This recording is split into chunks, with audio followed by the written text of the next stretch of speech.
Mbukeli ngoku ke sijonge emnyango nanjengokuba ke singena kwiyure yethu yesithathu. Xa ke sikuthela thuphe ngokwenzeke kwiyure yethu zethu ezimbini ezidlulileyo, singakhankanya kaloku Mbukeli umba wokuvulwa kwezicelo zenkxaso zika-NSFAS, ubume bombutho we-COPE, intsebenziswano ye-Nelson Mandela Museum, okunye okuninzi. Asikaqweli ke Mbukeli sisaphaka, ngoko ke unganyebelezeli kusezodliwa, yima ufole ulayini. Timlokholosa kalubisi uMadlongoti. Bame sazofola iline yakwenza kaloku uyayazi lanto banime kuthiwa yima susukungajaha ungajahi yime elayinini nje wena. Kamnandi ke kwaXhosa kuba nendawo ukuba hayi le iyakotata, iyakomama, iyakosisi, iyakwintombi, iyakubatshakazi, nabo ke babeme ngumumo sisazawuphaka. Hayi sisazawuphaka sada. Mbukeli ke nawe uyibonele ukuthi ke besikhalisa kakhulu ke lapho ehlelweni ngoba besikuphathele wena Somahlaya, sikuphathele wena Bholo, wenani. Yasazi phela thina siyekhaya Jikelele. Angithi phela kusekhaya lapha siyabonga kakhulu ukuthi ke nisahlezi kanye nathi kuze kube manje. Mangabe usanda kufika engabe uphumaphi, kodwa ke cha khululeka ngoba cha kusasele nje ihora lonke sisazoqhubeka nje ke sikunikeze izindaba ezisematheni. Okwamanje nje njengoba sesingena kuleli hora ke sibheke ihamba phambili.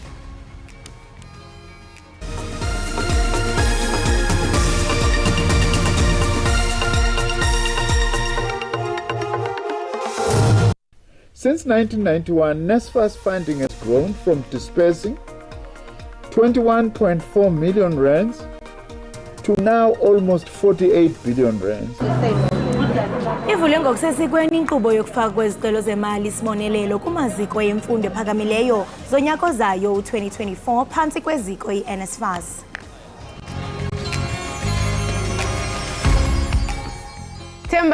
Themba kamazizi nonzotho lona nguNosifikani uManzotho ubukele Ekhaya Jikelele apho ufumana indaba ezemidlalo nezenkcubeko kanye nezamaciko afana nami. Hlala ubukele ngolomvulo uyotsho ngolwesihlanu.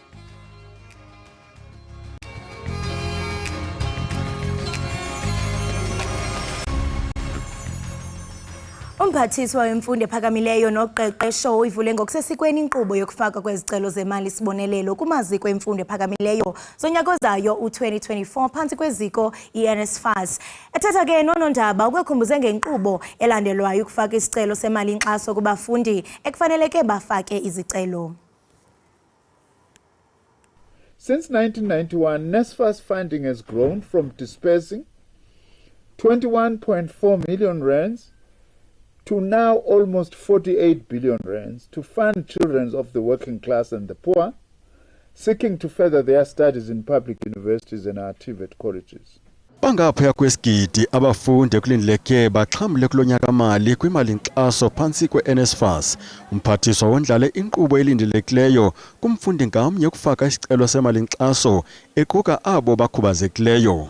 If you are a student with a disability, you are not limited to 350 to be coming from a family that's earning up to 350,000, but family can earn up to 600,000 in order to be able to cater better for students with disabilities.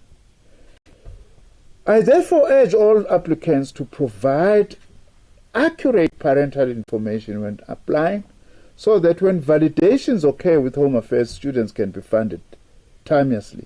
NSFAS will reject or request additional supporting documentation where validations with third parties have failed. Umphathiswa uzikhabile izinyanzeliso zeqonga labafundi i-Student Forum for Service Delivery nebambe imigushuzo zayagqithisa uxwebhu lwezinyanzeliso kwi-ofisi zesebe lezemfundo ephakamileyo ePitoli. Elqonga linyanzelisa kuba imali yesibonelelo sabafundi inikwe amaziko mfundo ibe ngawo ayinika abafundi. We do not intend to go back to giving money to institutions to then decide who gets funded. None whatsoever. We undertook a forensic investigation some years ago, and we found that there was just a lot of corruption. That's why we decided on a student funding model. Inkqubo yokufaka izicelo zemali kubafundi iza kuvuleleka kwezinyanga ezimbini ezizayo. Umhla wokugqibela ukufaka izicelo ngumhla wama-31 ngoJanuwari ka-2024. Ukanti ukuba zithe zakhatywa izicelo zabafundi abaqalayo ukufaka izicelo zenkxaso bavumelekile ukuba bafake isibheno. Obebhala kwindaba ze-SABC nekundimphiwe Gift Nongqotho. Uhulumeni wakwa-Israel ungene esivumelwaneni esizokwenza ukuthi iHamas ikhulule abesifazane nezingane abangama-50 abathunjwa eGaza ukuze kumiswe ukuhlasela izinsuku ezine. Ngaphambi kokuhlangana namalungu wonke wePhalamende lakhe, undunankulu wakwa-Israel uBenjamin Netanyahu uhlangane nombutho wezokuphepha kanye nokuvikela kuzwelonke ukudingida lesi sivumelwano. Kukholelwa ukuthi bangaphezulu kwama-200 abantu abathunjwe eHamas kwabulawa abayi-1,200 esanda kutheleka amasosha kwa-Israel mhla ziyisi-7 kuMfumfu. Indlu yowiso-mthetho yamkela izindululo sombutho we-EFF sokuvala indlu yozakuzo yakwa-Sirayeli. EFF imemelela ukuba kunqunyulwe zonke intambo zobudlelwane bozakuzo kunye nelizwe lakwa-Sirayeli. Nangona kunjalo, isindululo asibopheleli kwaye urhulumente unelizwi lokugqibela ekuphunyezweni kwaso. Isiminyaminya samaloli ku-N2 phakathi kwe-Richards Bay nomtubatuba ogwini lwasenyakatho yeKwaZulu-Natal sesifinyelela amakhilomitha ayi-10 ngemva kokuba i-Transnet ithathe isinqumo sokumisa ukulethwa kwempahla ngomgwaqo echwebeni lase-Richards Bay. Bekulokhu kungena imoto eziningi ngendlela engakaze zibonwe echwebeni njengoba i-Transnet idonsa kanzima phela ukuhlinzeka ngenqalazinda yojantshi weyimpahla wanele kanye namachweba anele ukuze kuthuthwe izimbiwa eziningi ezifana namalahle, i-chrome njalo njalo ukuze ihanjiswe emakethe zangaphandle. Amapolisa aqinisekisile ukusweleka komuntu otyholwa ngokuba inkokheli yeqela lemigulukudu elaziwayo lase-Westbury eVaderos. Le ndoda ke yadutyulwa kwindawo yokupaka imoto kwindawo yevenkile eRoderport kwintshona yeRhawuti. Amapolisa athi akukho sizathu sikhoyo kwaye akukabanjwa mntu. Likuzulwe kumqulo matyala ityala lorhafilizo nobuqhophololo lalowo wayeyingqonyela ebameleyo yenkampani yenkinkisha umbane u-Eskom uMajela Koko kunye ke nabanye abarhanelwa abali-18 kwinkundla ekhethekileyo yamatyala aphethelene nezoshishino yase-Middleburg kwiphondo laseMpumalanga. Umantyi bechophelele ityala uStanley Jacobs uthe lide lixesha limane limiswa elityala watsho ke esikhaba nesicelo sokuphinda limiswe kwakhona. uJacobs ubambe uphando lokuba limiswe na okanye liguzulwe kumqulo wamatyala enkundla kusini na. Kutyholwa ke mbukeli ukuba la matyala enzeke ngonyaka ka-2015 ngelixa ke kwakusakhiwo ikusile power station. Abarhanelwe baye babanjwa ngo-Okthobha kanyaka ka-2022. Eli tyala elibandakanya lowo wayesakuxhuzula ikampani yakwa-Eskom, uMajela Koko, inkosikazi yakhe, iintombi zakhe ezimbini kunye nabanye. Abetshutshisi bacele iinyanga ezine ukwenza uphando olunzulu ngenxa yobuzaza beli tyala. Kodwa nangona kunjalo, umantyi ukubona njengechitha xesha ukumiswa kweli tyala. I find that an application by the state to further investigate this matter is refused. Ubegcwele imigcobo nemivuyo lokakoko ekwatyhola inkundla ngolwaphulo-mthetho oluphathelene nentiyo. Uqhube ngelithi usapho lwakhe luxhatshaziwe kuyo yonke le nkqubo. The National Prosecuting Authority is doing South Africans a big disservice. You can't make such allegations, investigate them for more than 5 years, bring me to court, wake me up at 6 o'clock in the morning. More than 12 months later, you're not ready to give me to go to trial.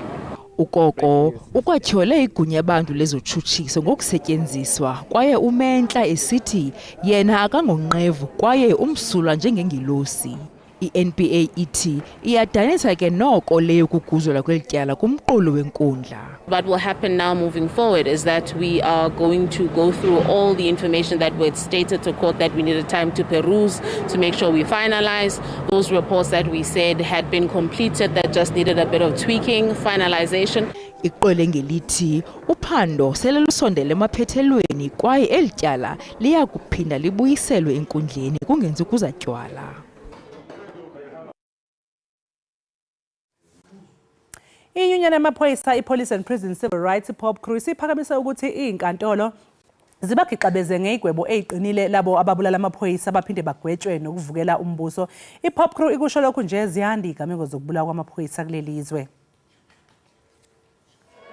Amalungu enyunyane yamaphoyisa iPop Crow ezwakalisa ilaka lawo ngokwanda kwezigameko zokubulawa kwabakasidlodlo aqhinqe phambi kwenkantolo yasemgungundlovu lapho bekuvele khona abasolwa ababili ngokubulala uwarrant officer umfundo Khumalo owadutshola ekwakhe ngonyaka odlule banxuswe ukuba enganikwa ibhayili. Futhi sithi-ke akube khona ukushintshwa komthetho ukuthi umuntu obulele iphoyisa angachajwa ngemeda nje kuphela ngokuthi uchajwe ngokuthi uyabulele, kodwa akachajwe ngokuthi uvukele umbuso ngoba kuwukuvukela umbuso lokho. Inyunyane iphakamise ukuthi ikwazi ukuyivikela ngebhamu zomsebenzi. Nathi uma kuwukuthi sizohlaselwa, nathi asisebenzise amathuluzi ethu. Olunye udaba lokubulawa kwephoyisa olwenzeke ngesonto eledlule lapho uSayitsheni Thabani Gwalo socongwe khona ngemuva kwengxabano nomlisa Mumbe emgwaqweni eMgungundlovu. Ukuthi kuphi lokho kungaka ubhutwetha kwemvile ukuthi azadeserve ukuthi enziwe into enje, ukuthi yena ngoba kade etheni kuyena ukuthi usengazambulale ngazuthi isilwane ebesingakudeserve ukuphila. Kwesinye isigameko sokusocongwa kwephoyisa esikaSayitsheni Riyad Adams obulewe yigebengu ebeyiphanga izitolo zobucwebe ePavilion eThekwini akaboshwa umuntu kuleso sigameko. Eyindabeni ze-SABC nginguvusi Khumalo eMgungundlovu.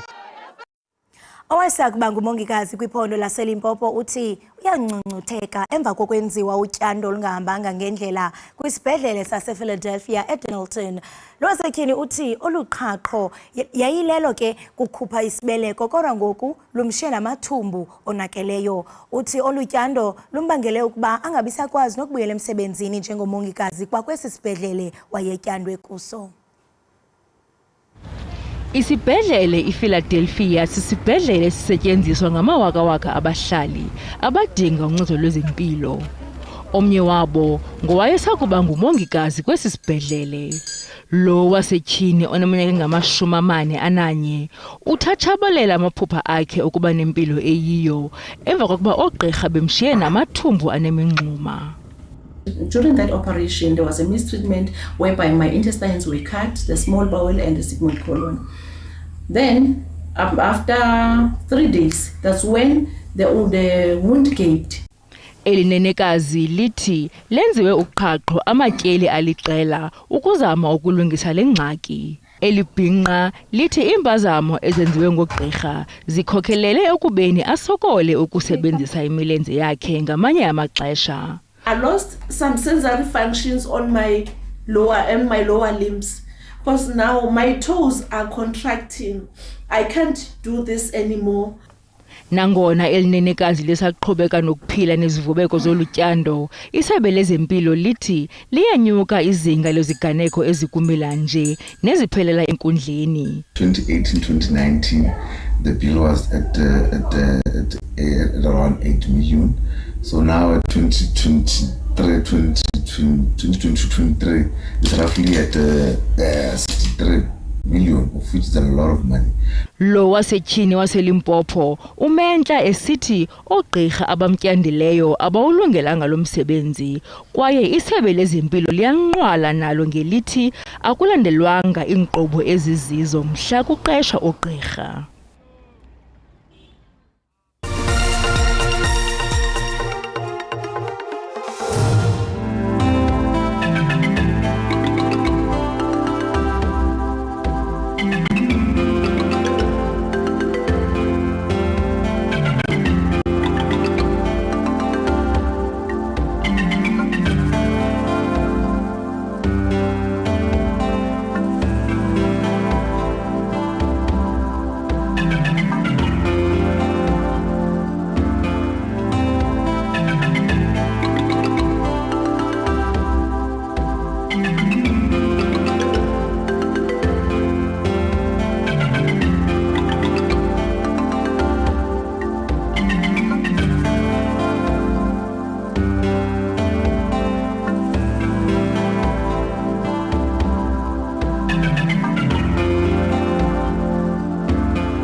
siphinde sikwamukele mbukeli usahlezi nathi lapha ekhaya Jikelele. Inkantolo yaseMiddelburg esifundazweni eMpumalanga ilikhiphile ohlwini lwamacala icala belibhekene noyisikhulu esiphezulu eScom uMatshela Koko. Inkantolo ichithelele icala ngelithi ke libambezeleke ngendlela engejwayelekile. Lolu daba lumayelana namabhiliyoni amarandi eyinkontileka zesiphehli ikusile.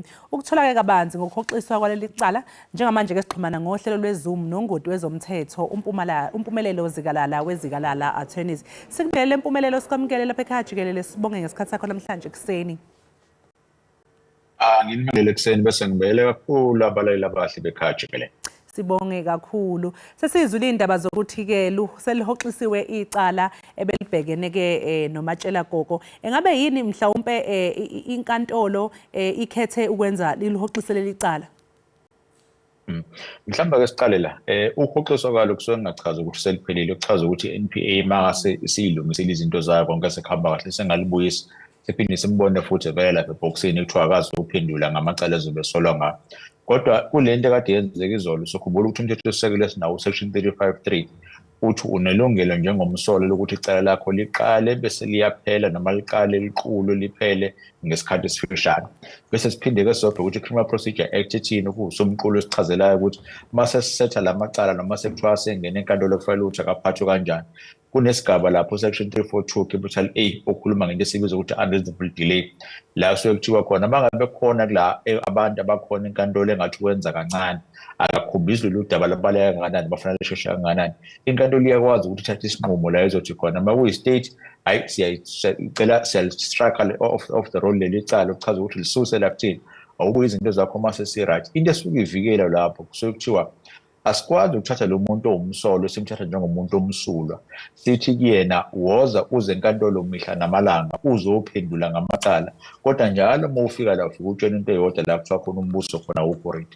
So asikunikeze ithuba lokuthi uhambe uyohlalela ekhaya uqhubeke nempilo yakho umbuso uyothi la masuredi khona bese uza ngaphambili kuyimase kubonakala ukuthi yiphi kahle kahle lento kumele ngabe uphendula kuyona. Zikalala ngokomthetho sikhona yini isikhathi ke mhlawumbe esibekwayo ukuthi ke icala kumele lidonse isikhathi esingaka lingeqi kulesi?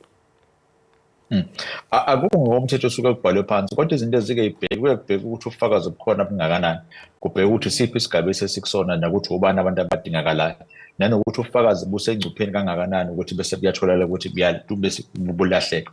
Now into ezokwenzeka-ke noma ejwayele ukuthi yenzeka sikhumbule ukuthi ngasesadini labashushisi bona abasuke benesikhathi esiphelele. So umbuzo uthi ningilethelana enkantolo nithi nizongishushisa ningibhece ngobe nenyama ngingayithanga bibi noma kuthiwa khona into engiyenzile if kuwukuthi nani investigation yena akaqedi hambani niphenye niqede mase niqedile ukuphenya bese niza kumina nento esiyiphelele ukuthi kahle kahle uphenyeleni lithini musana ukubopha ngoba ntakunisafuna ukuthi niphenye phenyani niqala bese niqedile bese niyabuya ke niza kumina. So inkantolo uma isibheka la ukuthi kahle kahle kungabe khona nomuntu olimalayo nemilungelo elithunazekayo ngayo yonke le process ike ihlale phansi bese ithi sesifike kangake la enkantolo isizathu ukuthi nithi anikho ready isiphi kungabe benihlalele nisonke lesi sikhathi ningayenzi le process yoku-investigate isemandleni enu yini noma izinto ezingekho emandleni enu nani futhi endipende kwabanye abantu noma encinge kwabanye abantu ukuthi sigcine zilungile. If kuwukuthi zonke izinto sesandleni senu inini ningawenza umsebenzi wokuphenya kusanesikhathi inini ningabanikeza abantu enibalethe enkantolo ngokushesha izinto afana ngabayisebenzisa ukuze bakwazi ukuthi baluke kahle nani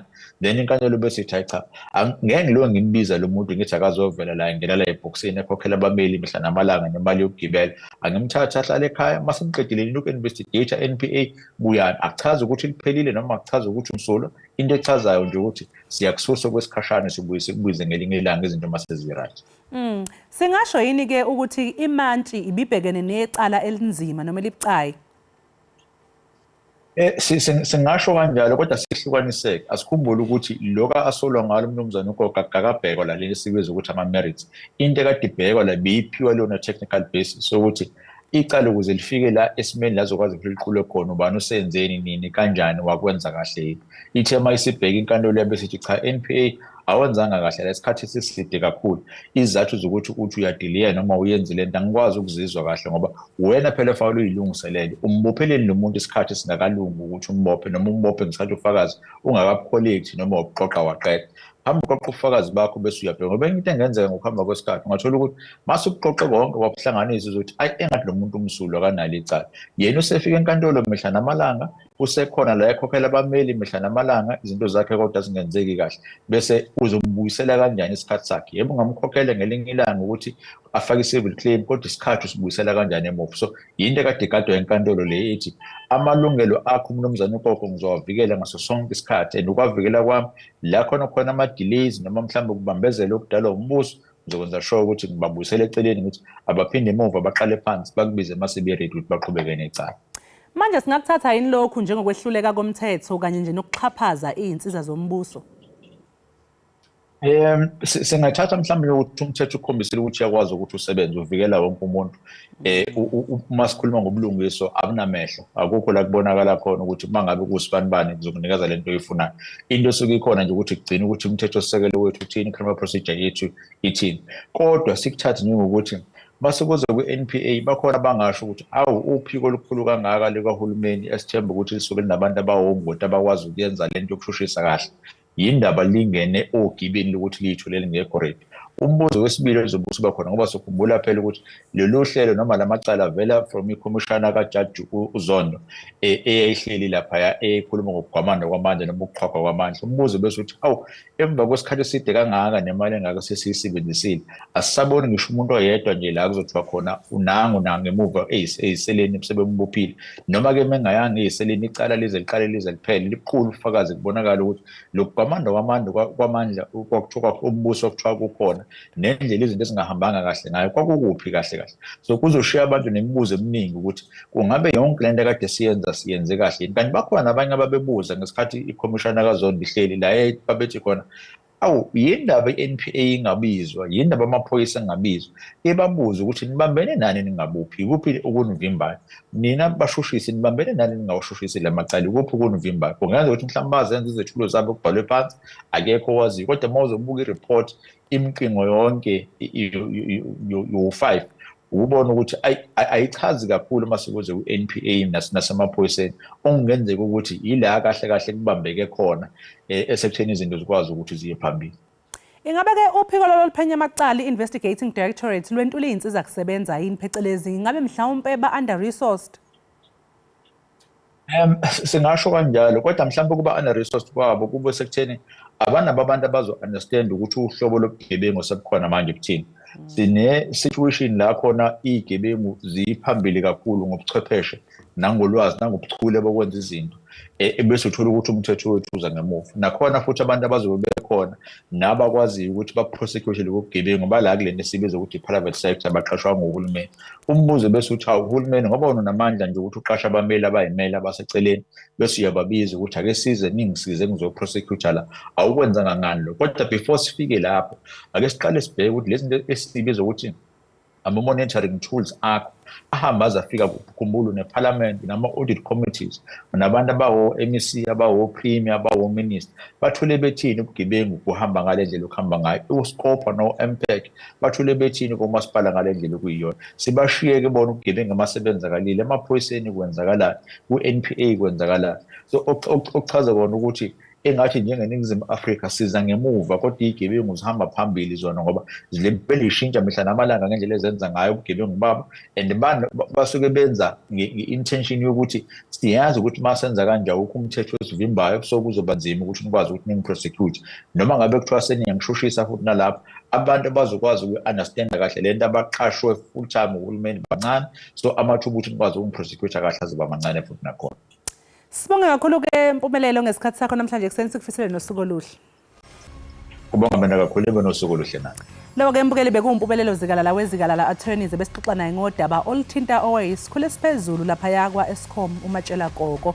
Njengamanje-ke mbukela sinjike equnga seyitolo mangabe sibuya sizobuya-ke uKholosa uzobe exoxisana laphayana sibekhuluma ngey'ndaba zama-workload anxieties. Yasizwe isingisi esiphezulu ungalingeke uphuthele siyabuya khona manje.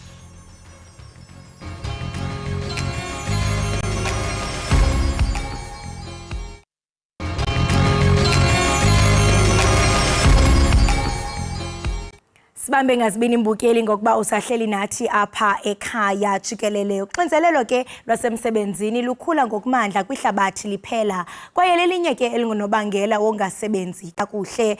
Umyinge ka-85% wabasebenzi boMzantsi Afrika basokola luxinzelelo lwemisebenzi. Kanti ke mbukeli koko kufunyaniswe kuphando lakutshanje. Ingcali zithi ke uxinzelelo lwemeko yomsebenzi engantlanga lunganeziphumo ezingancumisiyo konke. Qikelela ke ukuba yi-30% kuphela yabasebenzi abaxela iindawo zomsebenzi ezinobungozi. Ukuthetha nathi ke ngalomba siqhagamshelana naye kaloku uMpintsi Mngomezulu oyingcali yengqondo. Mngomezulu, masikubulise sikwamkele enkqubeni yethu ekhaya jikelele. Sibambe ngazibini ngokuba wenze idinga kunye nathi. Ngiyabonga kakhulu, ngibulise kakhulu nakubabukeli emakhaya. Enkosi kakhulu. Khawusixelele banzi ngimalunga nexhala lomthwalo womsebenzi, i-workload ngelamakhumsha. Sithetha ukuthini xa sisithi abantu bakhathazwa ngumthwalo womsebenzi?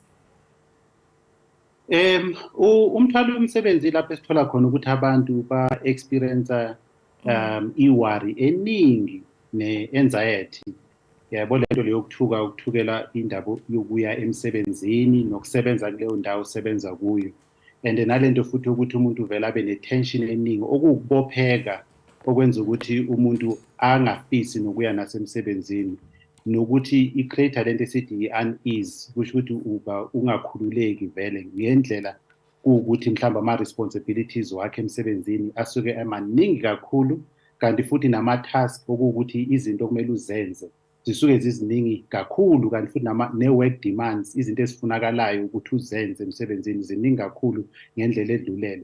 So uthola ukuthi umuntu uhlala ekhathazeke kakhulu, mhlambe kuze kuphazamise izinto eziningi, mhlambe i-personal life yakhe kanye futhi nokungalali kahle.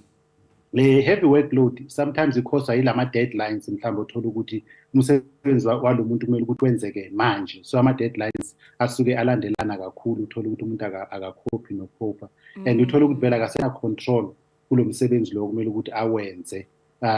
So miningi ngalendlela ukuthi akazi ukuthi aqalephi nokuthi mhlambe imuphi oyi-priority or lo okumele ukuthi awenze ekuqaleni. So ama demands aloku eza elandelana, so kuba nzima kakhulu for umuntu ukuthi akwazi ukusebenza. And futhi kuba khona nale anxiety nale fear ukuthi umuntu usaba nokuthi uzo-underperform angasakwazi nokusebenza kahle, agcine futhi sekaxoshiwe. Bendisazoya kuloo nto kuba kaloku nyhani xa uzawube kanti ubona into yobana umsebenzi wakho ukuthwasa uxanduva olunintsi kuzawubonakala into yokubana ekuhambeni kwexesha awusaphefoming ngendlela. Siyazi ukuba uxinzelelo yinto engekho sempilweni, kodwa ke xa kuthethwa ngomsebenzi soloko sithatha isigqibo sokuhlukumezeka, kodwa ke singakuthethi ukuba sixhomekeke kwingeniso esiyifumanayo. Ifumanisa umntu uyabona into yokubana hey, this workload is too much, kodwa ngoku ngenxa into yobana ngoku ndizawubhatalwa ngempela nyanga ndikwazi vele nje ndibeke phantsi intambo. Omnye ufumanisa into yobana uyi-breadwinner, so asose anyamezele. Ungathi mhlambe uqala njani ke ukujongana nemiba enxulumene nenkxalabo yomthwalo womsebenzi? What are the coping mechanisms? Ngiyacabanga nje ukuthi esikhathini esiningi i-self care lokhu ukuthi wena uzinakekela kanjani kuba important kakhulu. Ikhona lento leyo ukuthi noma ungaxakeka kangakanani kodwa kumele ukuthi ukwazi ukuthi ngithatha nini ama breaks. Angeke uhlale nje usebenza uhlele esitulweni ilanga lonke nani. So if for example kuwe uyazi ukuthi kumele ukuthi uzinakekele, uyazi ukuthi kumele ukuthi ngithatha ama breaks, and futhi uyazi nokuthi kumele ukuthi ukwazi ukuthi uthi no kwezinye indawo. Yazi into eyenzakalayo kakhulu ngento nge-workload anxiety ukuthi sometimes abanye abantu abakwazi ukuthi bale umsebenzi mangabe benikezwa wona ukuthi cha sengiyacindezeleka manje mningi kakhulu lo msebenzi, angakwazi nokukhuluma neboss yakhe ukuthi sengiyacindezeleleka. So sometimes ukuba nama-boundaries, mabe umsebenzi uzazi ukuthi uyasebenza. Sometimes ikhona lento leyo ukuthi umuntu abe overzealous in a sense ukuthi ufuna uqeda umsebenzi wakho masisha so sinceda abanye. Okusalayo lapho ukuthi okulandela lokho ukuthi nabanye abantu sebazothumela imisebenzi yabo kuwe. Ngaleyo ndlela leyo usuke usongasenawo ama-boundaries even nokumanage umsebenzi nokuthi uwande umsebenzi mangabe ukuthi uyakucindezela. Into futhi e-important lapho ukuthi even nokumanage isikhathi sakho, lento kuthiwa i-time management is very important nayo ukuthi wazi ukuthi isikhathi sakho uzimaneja kanjani. Fana ukuthi mangabe umuntu esebenzele ekhaya for example, uyazi ukuthi ngesikhathi esonyo landa abantwana, ngesikhathi esiso ilunch. So isikhathi leso kumele ukuthi ukwazi ukusimaneja kahle. Ungavele nje usebenzise sonke isikhathi for umsebenzi. Nokumaneja nje ama expectations. Sometimes ukuthi mabe ukuthi i-boss yakho ifuna ukuthi wenze certain things, kumele uwamanage lama expectation ukuthi cha angeke ilunge ngelanga elinje ngoba kusesenezinto ezi-12 kumele ngizenze, maybe asibeke ilanga la Friday lapho ngizokhona. Kuyasiza nako lokho ukuthi ukwazi uku-communicate. Meaning that kulento ichoyo ngu-expectations versus reality. And kukhona mhlambe abasebenzi abacinga ba mhlambe ukushiya inkampani yabo yangoku kuze babeyosebenza mhlambe kwenye inkampani, umuntu athi hayi no, because of le workload mina ndiyatshintsha ndiya kwenye inkampani. Phakathi kwezinto othe wazibalula usisho into yobana abantu funeke baprioritize i-self care, time management, kwaye ke bakwazi ukuthi no, umuntu xa ikwazi into yobana ngoku umsebenzi seyimninzi. Ngokoluvo lwakho mhlambe umuntu ozothi hayi mna ndiya kwenye ikhampani, ungatsho into yobana awungqinelani naloo nto if lo mntu lowo akakazimastarishi ezinto uthetha ngazo? Ngicabanga ukuthi nakhona ngithi usuke usubheke ne-work environment ukuthi injani. Before you take that decision, kumele ubheke ukuthi ezinye zezinto ziyalungiseka na. Angeke uze uthi ngiyofuna omunye umsebenzi ungakhulumanga neboss yakho. Angeke uze uthi ngiyofuna omunye umsebenzi ningazange nibe ne-meeting nama-colleagues wakho ukufind out ukuthi how can we best manage imisebenzi yethu mhlambe ngokudelegate kahle nani. Ngaphambi kokuthi ucabange mhlambe ngokuhamba, kungenzeka ukuthi nalapho yakhona uthola ukuthi isimo siyafana, kumele ufunde khona la ukhona ukuthi uzame ukuthi ulungise lezi zinto ezingakhona ukulungiseka before ucabanga indaba ukuthi uhambe. Enye ezinye zezinto ezenzakalayo ukuthi i-work life balance abanye abantu abakwazi ukuthi bayimanage kahle. Ukuhlukanisa phakathi kokuthi ngisemsebenzini angikho emsebenzini, kumele ngirelaxe nini, abakwazi ukuyimaneja. Ezinye zezinto kumele ukwazi ukuthi uzilungise wena ngokwakho, because noma ungahamba uye kwenye indawo, if ungakwazi ukumaneja isikhathi sakho kahle, ungakwazi ukumaintain ibalance kahle yomsebenzi ne-private life yakho, kuba difficult kakhulu. And it's very important also ukuthi mangabe ukuthi ubone ukuthi uyacindezeleleka, ubheke ukuthi i-support ungayithola kanjani kwabanye abantu before ukuthi ungahamba uye kwenye indawo. Njengoko uphela unyaka kusondela abantu banokoziva abantu bediniwe xa kuphela unyaka, abantu baqhuqukile kwaye ke bonganyelwe ngenxa mhlambe ye-workloads. Zeziphi mhlambe iimpawu ezilumkisayo nezibonisa ukuba umntu udinwe ngokugqithisileyo, kwaye ke njengokutshilo ngaphambili into yobana umntu uzawufumanisa into yobana the workload izawuaffecta ne-personal life yakho, ufumanisa into yobana umntu nasendlini uyiloo nto enqumileyo ningamazi uba nimtini. So ngeziphi mhlambe impawu umntu ekufuneka ube kanti uyaziqaphela apho sibona into yobana hayi ngoku uya kwi-burnout? Yeah, mawucala nje ukuthi so ngaba uba detached emsebenzini wakho, ikhona lento le ukuthi it's a burning feeling la kuwe ethi lo msebenzi angisawuthandi, angisawufuni. Nokuthi nje ubona sengathi akusena connect from ukuba i-professional nalowo msebenzi lo owenzayo, and nesense yoku-accomplisha ayisekho, meaning ukuthi uyasebenza kodwa uboni ukuthi usebenzela ini nalento le uyenzayo imiphumela yakhona kuyini. So amanye ama-signs are-important okumele ukuthi abantu babheke ukuthi mangabe ukhathala, lento esibiza ukuthi i-fatigue, akusukukhathala nje lokho kuphela, ukukhathala ngokwedlulele. Indawo yokuthi ungasalali kahle nayo futhi njengisabona ukuthi i-burnout isikhona, nokuthi mhlambe masobona ukuthi sokhona some form of addiction leyo ukuthi mhlambe sowuphuza ikhofi kakhulu or sowuphuza utshwala kakhulu. Sometimes abantu bakuyizela lokho ngoba bacabanga ukuthi mhlambe ngifuna ukulala, ithi mhlambe ngiphuze iglass yewine ukuthi ngilale. Mangabe sokwenzeka kakhulu lokho, uyabona ukuthi sokune-burnout. Kanti futhi noma sokuthi sowune-anger, lapho uthola khona ukuthi usu-irritable kwabanye abantu kakhulu, and socala nokuthi ube nokugula okuloku kulandelana ungatholi ukuthi kwenzakalani, mhlawumbe ama-headaches, sophatha ama-headaches, mhlawumbe sophathwa yiqolo, soba ne-nausea, nokuthi nje ubone sengathi nokucabanga kwakho nememory sengase yahamba soba forgetful ngezinto eziningi ne-attention span seba yincane. Seyibancinci kwalo attention span. Kule nto oyithethayo ndiyathanda into yokubana lona ingabe uxanduva lomqeshi luthini, kuba kaloku le nto uyithethayo uyatsho into yobana umntu uzade abe ne-enga. Into endibonayo into yobana ingase idale ne-toxic environment because umntu udiniwe. Uxanduva ke ngoku lomqeshi lona luthini xa kukho le meko nje? Kubaqashi, I think into important kubaqashi kakhulu ukuthi kumele ba-understand ukuthi ikhona i-burnout. Ngicabanga ukuthi wonke umqashi kumele akwazi ukuthi mhlambe i-stress siyaba khona emsebenzini, then a-create i-environment ekwaziyo ukuthi i-reduce leso stress leso nayo. Sometimes abanye abaqashi banokufaka nje ama-desk babeke nje iy'tulo kube ngathi kusogwadule ngathi i-desert. Kumele ukuthi u-create i-environment ukuthi abantu mabahlezi kuyo ifila sengathi kusekhaya.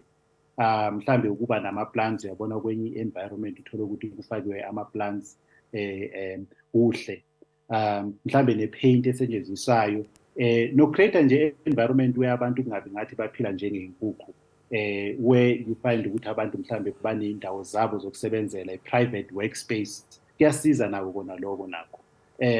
Sometimes you also find ukuthi uku-encourage abasebenzi ukuthi babe nama-breaks, especially uma ngabe ubona ukuthi umsebenzi mningi kakhulu, uba-encourage uthatha ama-breaks, 5 minutes break nani ukuthi ukwazi ukuphumula. Qinisekile nento ezifana no-gym because I think i-self-care fanele ibe yi-priority. Yo-gym mhlawumbe umuntu before abe kanti uqala emsebenzini aqale ejimini enze nje izinto ezawuthokozisa inhliziyo yakhe. Siyabulela kakhulu ngokuba ube nathi kule ngxoxo ebaluleke kangaka. Siyathemba into yokubana nababukeli bethu abazibona bakule meko bazawuvuka bazivuthulule bafumane uncedo olungxamisekileyo. Enkosi kakhulu. Ngiyabonga mama. Right, mbukeli we-Ekhaya Jikelele lo besithetha naye kaloku yingcali yengqondo umnomzana Mpintsi Mngomezulu. Sithetha naye kaloku ngoxinzelelo lwasemsebenzini njengoko sibona mbukeli into yokubana luxhaphakile kwihlabathi jikelele. Uyanikeza ke mbukeli ingcebiso malunga nothi ke mhlambe into ongathi uyayenza xa uzibona into yokubana uphantsi koxinzelelo emsebenzini. Saqhubeka ke novimba wethu sikuxhobisa ngako konke okuqhubekayo, kodwa ngoku masithi qhwe evenkileni siyabuya ngakunqi.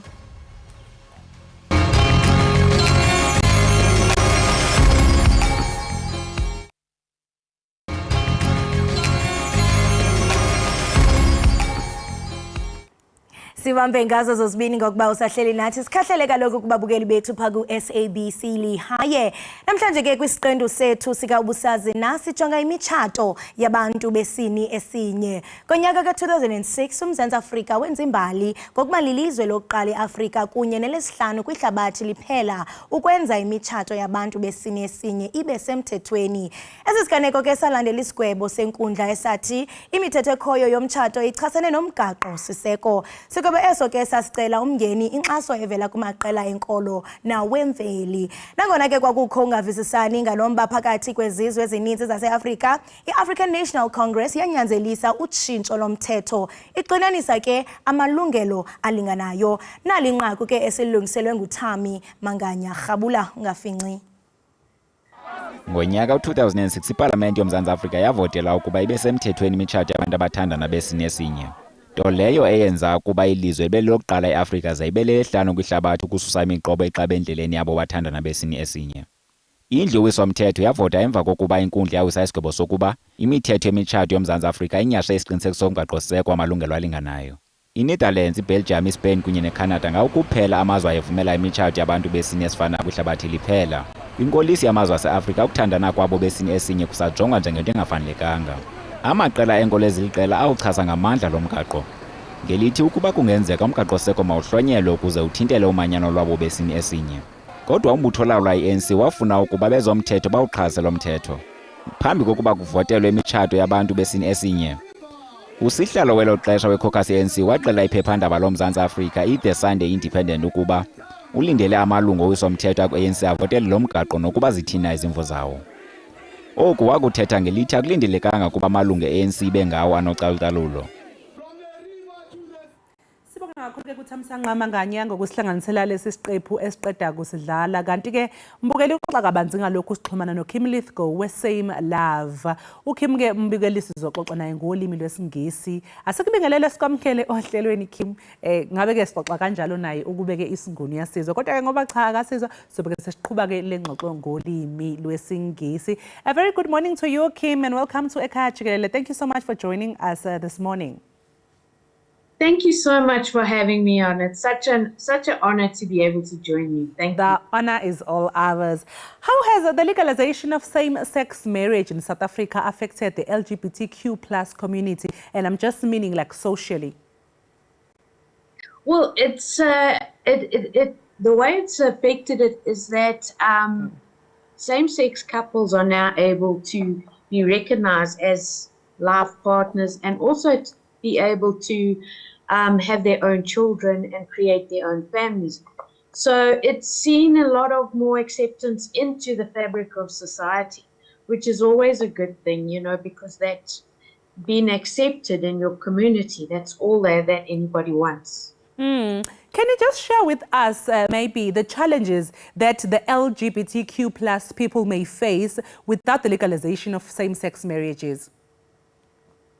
Well, at the moment, education is a big challenge for LGBT people because when kids go to school and the teachers or the parents feel that they are lesbian or gay, they don't want them in the school, or they bully them and discriminate against them. And we all know that everybody needs an education. Every child should have an education just so that they can leave school and get a job and be able to support themselves. So it's very important for families to accept their child, to put them through school, and for communities to just fully embrace LGBT youth. So Kim, how has the attitude about the LGBTQ plus issues changed in South Africa, especially after the legalization of these same-sex marriages? Yes. Well, at the moment, we've still got quite a way to go. We've got a lot of laws that do protect LGBT people. So whenever there is discrimination, LGBT people are able to go to the police station and report cases of assault or rape. And so they will be supported in that way. But there's still a lot of challenges that we need to address. And one of them is hate crimes against lesbians and gays and transgender people. And the other thing is the education and the access to health. So those are our challenges right now. Yes, Kim, because I know we've always been hearing, reports, even in the news, of the rising number of people that are killed just because of their sexuality, which is very sad indeed. How would you say maybe this can be solved? What would be the solution to these challenges? Well, I think it really needs for the government to come and educate everybody in the country. You know, it's really needed for people to understand that, for starters, a gay person cannot make somebody else gay, you know. That's the one thing. So it's not something that you can teach somebody. You can't. So you can't make somebody else gay. And gay people are also, they're just humans. You know, if we all just treat gay people and lesbians and transgender people, if we just treat them as humans, then there won't be a problem. So this is what we're needing in South Africa. We're needing that acceptance just from every person to say, look, it's okay if you're gay, you know, or lesbian or transgender. Because then once we get to that space, then we won't have these crimes. We won't have these murders. And so this is why community acceptance is the biggest thing. So, Kim, are there certain areas or communities here in South Africa where the acceptance of LGBTQ plus people can be a challenge? And maybe is there anything that's being done to address that? it done from the government side or from a non-profit organization side? Yes, maybe let's start with the non-profit organization side.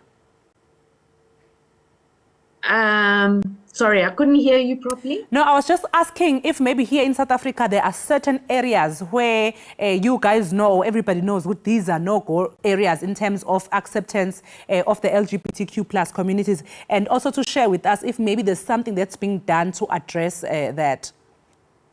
Okay. Yes, so there is a particular team that that addresses hate crimes. It's called the National Task Team for LGBTI, and that whenever there's a hate crime against a lesbian or gay transgender, then they will go and find out what's happened and make sure that justice is served to the community and to their victim. So that's how it's handled. But as far as no-go areas, there are obviously places that do experience high levels of violence. Those spaces are also experiencing high levels of hate crimes against lesbians and gays. So wherever you see like GBV, the GBV is high, and women are being killed, and children are being violated as well. That's also where you would find a lot of hate crimes against lesbians and gays. So yeah, so those would be our hotspots. I know, I remember that there is a country in Africa, Uganda, who were very vocal about just burning this community and not even wanting to hear anything and accepting them. How do you think the people, the LGBTQ plus community in that country is dealing with the situation? What challenges are they facing as a result of that? Well, as a result, we need to remember South Africa also used to be like that as well. South Africa used to have laws that would jail a person just if they were gay, they'd get jailed. So this is why when we see Uganda doing the same things that we have rejected as South Africans, it's very concerning. But now in Uganda, so what's happening is that anybody who looks gay, or maybe somebody even wants to falsely accuse them of being gay, they are then being locked up in jail, they are being assaulted, they are being murdered as well. So a lot of people are now sort of trying to get out the country, but then at the same time, there are people that can't get out the country. That's their home. So it's very, very sad that they're facing such violence at the moment in Uganda. But not only in Uganda, in other countries in Africa as well, this goes against the African Union. All the countries in Africa signed the African Charter that said that they would stop violence against people based on their sexual orientation. So it's really going against the African Charter and against the African Union that these countries are doing this. And South Africa, we can be very proud of ourselves because we used to be like that and we've left that behind. And now we are embracing a country where all human rights are respected and there's no discrimination that is allowed against any community. So that makes me very proud to be here in South Africa. Oh, well, Kim, thank you so much for your time this morning and wishing you a great day ahead. Thank you so much for having me. Have a nice day. Lawo ke mbukeli bekuKim Lithgow begeqa amagula ngokubopha ke ifindo likaSofa Silahlane kwabantu abathandana nabantu abanobulili obufana nobabo esho ukuthi cha yena uyayiqhenya ukuhlala lapha eNingizimu Afrika ngoba izwe laseNingizimu Afrika selisuka kude mangabe kuziwa ke odabeni olukhuluma ke ngeindaba zabantu abathandana nobulili obufanayo ngoba akasekho umuntu ocwaswa ngalokho uma ngabe keqhathaniswa namanye amazwe ke kakhulukazi izwe libunikazi Afrika emazweni ke afana no Uganda.